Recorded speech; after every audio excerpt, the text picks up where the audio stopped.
स्वागत है आप सभी को अपने चैनल मैथ कैलकुलस पॉइंट में। आज के इस वीडियो में कक्षा 10 के प्रश्नावली 3.3 के पहले नंबर क्वेश्चन देखेंगे। पहले नंबर क्वेश्चन में दिया है निम्न रैखिक समीकरण युग्म को प्रतिस्थापन विधि से हल कीजिए। तो देखिए प्रतिस्थापन विधि से हल कैसे करते हैं तो ये समझते हैं। तो सबसे पहले समीकरण 1 से x का मान निकालते हैं और इसको समीकरण 3 कह देते हैं। अब देखिए x के मान को समीकरण 2 में रखते हैं जिससे y का मान निकल जाता है। जब y का मान निकल जाता है तो y के मान को समीकरण 3 में रख देते हैं तो इससे x का मान निकल जाता है। तो देखिए अब क्वेश्चन को हल करेंगे तो ये अच्छे से समझ में आएगा। तो आइए अब क्वेश्चन को हल करते हैं। तो सबसे पहले इसको समीकरण 1 कह देंगे और इसको समीकरण 2 कह देंगे। तो अब लिख देंगे x + y = 14, ये समीकरण 1 हो जाएगा। x - y = 4, ये समीकरण 2 हो जाएगा। अब देखिए समीकरण 1 से x का मान निकालना है तो इसके लिए यहाँ पे लिखेंगे समीकरण 1 से। तो यहाँ पर लिख देते हैं समीकरण 1 से। अब देखिए समीकरण 1 को लिखेंगे तो समीकरण 1 है x + y = 14। अब इससे x का मान निकालेंगे तो इसके लिए y का पक्षांतर करेंगे तो y इधर प्लस में इधर जाके हो जाएगा माइनस में। तो x बराबर हो जाएगा 14 - y। अब देखिए x का मान निकाल लिए तो इसको समीकरण 3 कह देंगे। तो इसको समीकरण 3 कह दिए। अब देखिए x के मान को समीकरण 2 में रखेंगे तो यहाँ पर लिखेंगे x का मान समीकरण 2 में रखने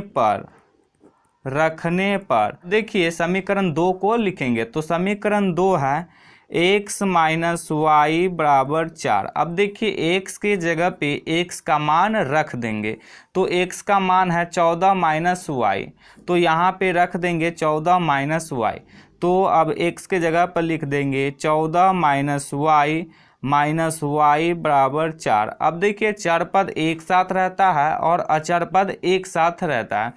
तो 14 इधर अचर पद है तो इसको पक्षांतर करेंगे तो ये इधर प्लस में इधर आके हो जाएगा माइनस में। तो अब ये हो जाएगा -y = 4 - 14।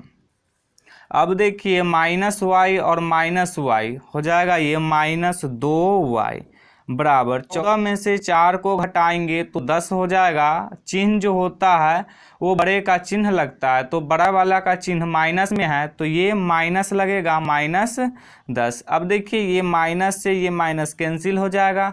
इसमें y का मान निकालना है तो इसलिए 2 का पक्षांतर करेंगे तो 2 इधर गुना में है, इधर आके हो जाएगा भाग में। तो y बराबर हो जाएगा 10/2। अब देखिए 2 से 10 कट सकता है तो काट देंगे, 2 × 5 = 10।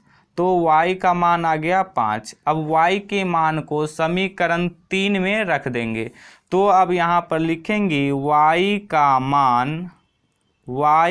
मान समीकरण 3 में रखने पर। तो अब समीकरण 3 को लिखेंगे तो समीकरण 3 है x = 14 - y। तो यहाँ पर लिख देंगे x = 14 - y। अब y के जगह पे ये y का मान जो आया है इसको लिख देंगे। तो यहाँ देखिए x बराबर हो जाएगा 14 - y का मान 5 आया है तो y के जगह पे 5 लिख देंगे। x बराबर हो जाएगा 14 में से 5 को घटाएंगे तो ये 9 हो जाएगा। तो अब देखिए x का मान आ गया 9 और y का मान आ गया 5।